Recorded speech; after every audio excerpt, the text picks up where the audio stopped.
Hi there, my name is Rachel Stern. I'm the founder and managing partner of GovTech Ventures, and we're back for another weekly video on GovTech Go-to-Market. And I want to talk about something that I see a lot with founders on early calls with government customers.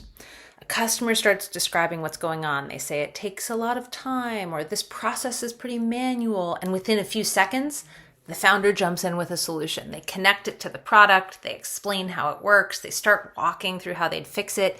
It sounds so sharp, it moves so fast, but the problem actually never really gets said clearly.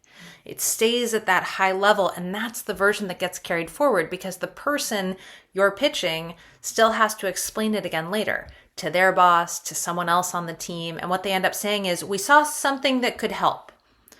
That doesn't go very far. I say this to founders all the time. Stop solving it for them right away. Stay on their side of it longer. If someone says it's manual, don't move past it. What part of it is manual? Who's doing that work? What happens when it doesn't get done on time? If they mention delays, what's actually delayed? How often does that happen? Who notices it when it slips?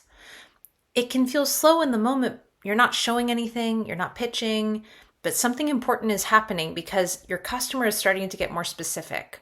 They're shifting from general statements to something that you can actually picture. It's specific steps, specific people, specific consequences. That's the version that holds up once you're not there.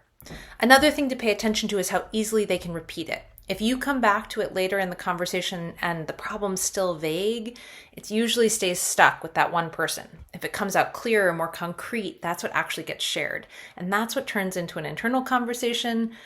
A lot of deals don't fall apart because the solution wasn't strong. They fall apart because the problem never got defined well enough to travel internally when you weren't there. Once you start explaining, the conversation moves on and you don't really get that time back. So it's worth using it well. More next week.